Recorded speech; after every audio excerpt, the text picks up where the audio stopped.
இலங்கையின் தெற்கே வீதியில் நின்று கொண்டிருந்த நாய் ஒன்றினை மோசமாக அடித்துக் கொன்ற இருவர் கைது செய்யப்பட்டுள்ளனர். காலி அக்மிமென போலீஸ் பிரிவிற்கு உட்பட்ட பகுதியிலேயே இந்த சம்பவம் இடம்பெற்றுள்ளது. வீதியால் சென்று கொண்டிருந்த முச்சக்கர வண்டி ஒன்றிலிருந்து இறங்கிய நபர் ஒருவர் வீதியோரத்தில் நின்று கொண்டிருந்த நாய் ஒன்றை தடியால் அரக்கத்தனமாக தாக்கும் காட்சிகள் அடங்கிய காணொலி ஒன்று நேற்றைய தினம் சமூக வலைதளங்களில் பகிரப்பட்டு வந்துள்ளது. சம்பவம் நடைபெற்ற இடத்தின் அருகே இருந்த கட்டடம் ஒன்றில் பொருத்தப்பட்டிருந்த சிசிடிவியில் குறித்த காணொலி காட்சிகள் பதிவாகியிருந்தது. இந்த நிலையில் குறித்த காணொலி காட்சியில் முச்சக்கர வண்டியின் இலக்கத்தை கொண்டு விசாரணைகளை முன்னெடுத்த போலீசார் சம்பவத்துடன் தொடர்புடைய இருவரினை காலை அக்மிமென பிரதேசத்தில் வைத்து கைது செய்துள்ளனர். கைது செய்யப்பட்ட இருவரும் ஒரே குடும்பத்தை சேர்ந்த உடன் பிறந்த சகோதரர்கள் என்று தெரிய வந்துள்ளது. இவ்வாறு கைது செய்யப்பட்டுள்ள இருவருக்கும் எதிராக மிருகவதை தடுப்புச் சட்டத்தின் கீழ் வழக்கு தொடரப்பட உள்ளதாக போலீசார் தெரிவித்துள்ளனர்.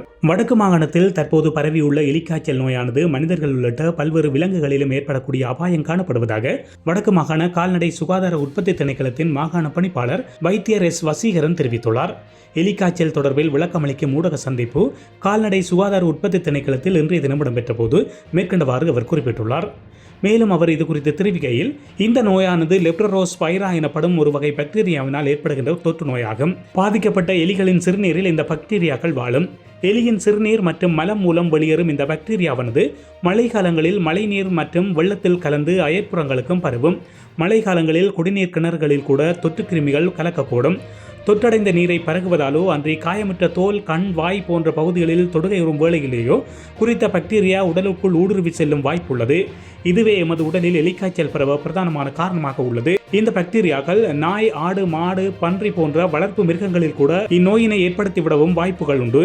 இந்த விலங்குகளின் மலம், சிறுநீர் போன்ற கழிவுகளில் நோய்க்கிருமி வெளியேறி விலங்குகள் வாழும் சூழலில் நெருங்கி பழகும் மனிதர்களிலும் நோய்க்கிருமி பரவி நோய் பாதிப்பை ஏற்படுத்தலாம். மனிதனின் குருதியில் நோய்க்கிருமிகள் உள்ளதை இரத்த பரிசோதனைகள் மேற்கொண்டு உறுதிப்படுத்துவதைப் போலவே வளர்ப்பு விலங்குகளின் குருதி, சிறுநீர் ஆகியவற்றை ஆய்வுக்கூட பரிசோதனைக்கு உட்படுத்தி நோய்க்கிருமியின் பிரசன்னத்தை உறுதிப்படுத்த முடியும்.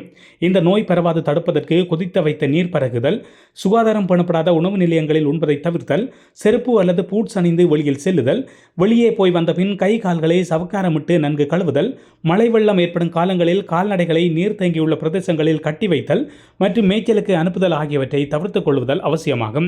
இதுபோன்ற நடவடிக்கைகளை மேற்கொள்வதோடு மனிதரில் தொற்றுக்களை தவிர்ப்பதற்கு விலங்குகளின் கழிவு தேங்கும் பகுதிகளில் உடற்பகுதிகள் நேரடி தொடுகையுறுவதை தவிர்த்தல் ஆகியவையும் இவ்வாறு அடங்கும் என்று அவர் குறிப்பிட்டுள்ளார். இதுபோன்ற செய்திகளை உடனுக்குடன் தெரிந்து கொள்ள மீரா தமிழ் சேனலை சப்ஸ்கிரைப் செய்து இணைந்தீர்கள்.